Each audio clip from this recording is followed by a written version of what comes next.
Is it just me, or every villain nowadays just needs to have a sad ass backstory for some reason? He could commit the most heinous of crimes, and then in the end people will be like, oh my god, his family was killed right in front of him. Hello? Are we supposed to show any sort of sympathy for people like that? Think, Mark, think! Being a freaking demon, killing human beings and all that stuff in any movie or series, especially in Demon Slayer. Every demon Tanjiro goes against has to have the most insane and sad backstory. But I hate it.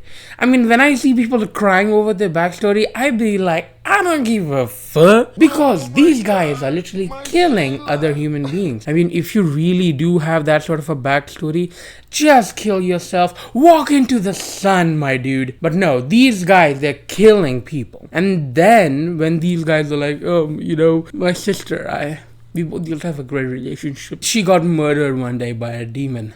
And I got turned.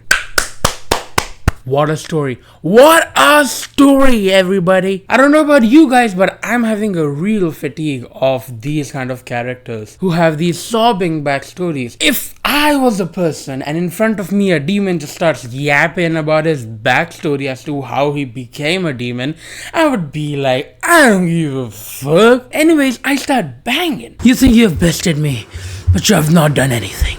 I will do everything in my power to destroy you and everyone on this planet. They took my family. They killed them. They did that right. I don't give a shit. I don't give a shit. They took your family. I'm like, shut up. You're killing people. Prick.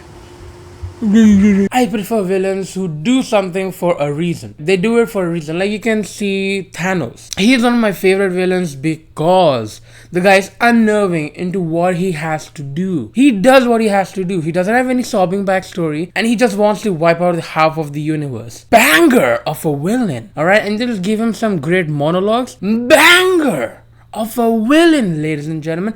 That's how you write it. Well, that was from movies. What about from cartoons, I would say take it from Teenage Mutant Ninja Turtles. Like the Shredder. Every time the Shredder was on the screen with his raspy ass voice, ninja techniques, and that cool armor of his, him just beating 4 turtles and 1 rat out of nowhere always made sense to me. The thing is, more than making the villain be so fearful and scary for people nowadays, they try to make them more human-like. If it's your taste, go for it. But that's not how it's supposed to be. Evil exists because evil exists. There is no reason for it to. Okay? Why do people do bad things in real life? They do it for their personal reasons. You get what I'm trying to say with this video. That we need to start writing better villains. Like Shen. Shen was a great villain. I don't think he had a sobbing backstory. I mean, sure, with the whole a panda will kill you thing. Man, that guy was really fucking evil. I mean, you cannot just go around killing an entire village of pandas. Shen, the guy was like making bombs. I don't think I've ever been scared of a peacock in my entire life. Kung Fu Panda does most of his villains always right. Even in the first Kung Fu Panda movie, Tai Lung, he did have a sobbing backstory, but it was very convincing, a bit new, and the way it was portrayed was just very unique. And he was still scary. I mean, the way they showed him with the feather, the guy had escaped prison. And he was the only prisoner. Let me remind you, now that is how you make an awesome villain.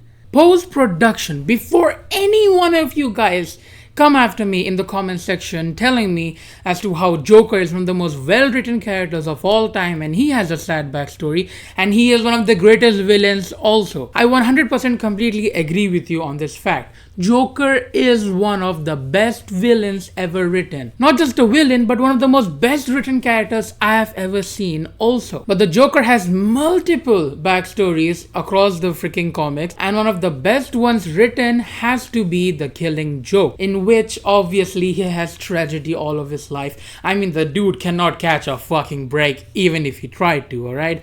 Gambling debt, and the wife is pregnant? I mean, whoa. But with all the tragedies, the thing that really really set him off to becoming the Joker is when he takes up a very bad job and then he falls into a pool of acid or chemicals. And now with the acid and the whole tragedy that has been happening in his life, it forms the Joker. So that is precisely how it worked. And I think that that is the best representation of Joker in any comic book that I've ever seen, because if he hadn't fallen into that tube of acid, he probably would not have become the Joker. I just love the way the story was written and how freaking evil he was throughout the entire comic and the movie that was made on it. But when you keep on writing the same kind of character again and again for different type of people in multiple platforms, I mean in anime, in comic books, in cartoons, in movies, series, everywhere you see the same formula being repeated again and again, you kind of do get the fatigue. No one is evil for the sake of being evil, which is the true nature